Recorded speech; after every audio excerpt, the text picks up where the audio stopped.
Yes. Exercise 5.3.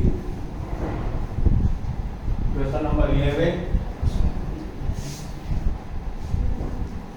11 बोलता है if the sum of the first n term of an, देखिए NAP ऐसा given है आपको sum of n term 4n minus n square. What is the first term? कह रहा first term क्या होगा? दैट इज s1, जिसको हम s1 भी कह सकते हैं. तो n पुट करेंगे इसमें क्या? Put n equal 1. Okay, n equal put करेंगे तो क्या हो जाएगा बेटा? s1 इक्वल 4 मल्टीप्लाई n का वैल्यू 1 माइनस 1 का स्क्वायर, n के प्लेस पे 1 राइट किया हमने. ये हो जाएगा s1 इक्वल 4 मतलब 4 माइनस 1 का स्क्वायर क्या होता है? 1. s1 equal 3. फर्स्ट आ गया आपका 3. इसको आप a1 भी बोल सकते हो और s1 भी बोल सकते हो, क्योंकि 1 ओनली सिंगल टर्म का सम है. ये सिंगल टर्म का सम वही डिजिट रहेगा. सेकंड आपसे पूछ रहे हैं what is the sum of first two term.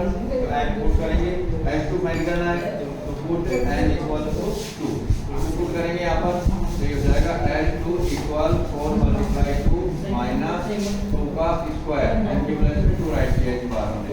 4 हो जाए माइनस 2 का स्क्वायर 4, 8 माइनस 4 क्या हो गया? 4. तो हमारे पास s2 आ गया. s2 से आपको what is the second term, second term क्या होगी ये फाइंड करना है हमको. तो यहाँ पे सेकंड टर्म a2 फाइंड करनी है. कैसे आएगा? सम ऑफ टू टर्म में से माइनस कर देंगे sum of one term, s2 minus s1, s2 of 4 minus s1 कितना था? 3. तो आपके पास आ गया 1. ये सेकंड टर्म हो गया आपका.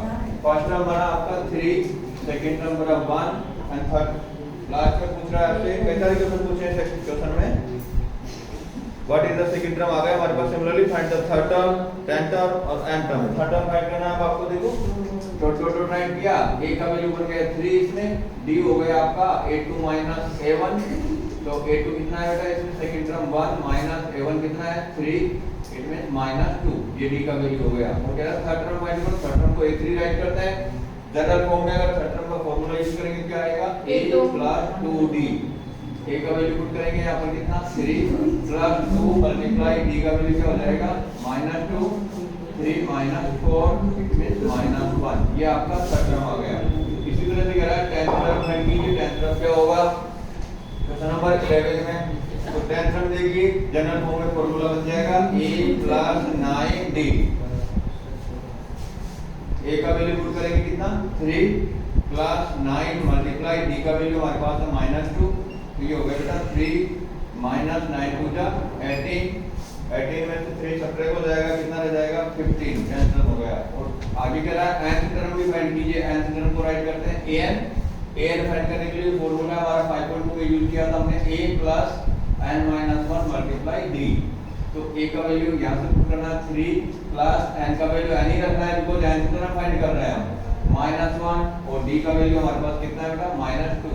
पुट किया खोल के इसको 3 माइनस, अब n में से 1 सब्ट्रैक्ट नहीं हो सकता बिकॉज़ n वेरिएबल है. तो माइनस 2 मल्टीप्लाई हो जाएगा अंदर दोनों से. माइनस 2 को n से मल्टीप्लाई किया माइनस 2n, माइनस 2 को माइनस 1 से मल्टीप्लाई किया तो माइनस माइनस प्लस हो गया और 2 1 जा 2 हो गया. 3 भी प्लस का है 2 भी प्लस का है, दोनों ऐड हो गए 5 माइनस 2 है. ये आपका an आ गया. nth टर्म ये टोटल क्वेश्चन हो गया आपका 11. तो एक्सरसाइज 5.3 का क्वेश्चन नंबर 11.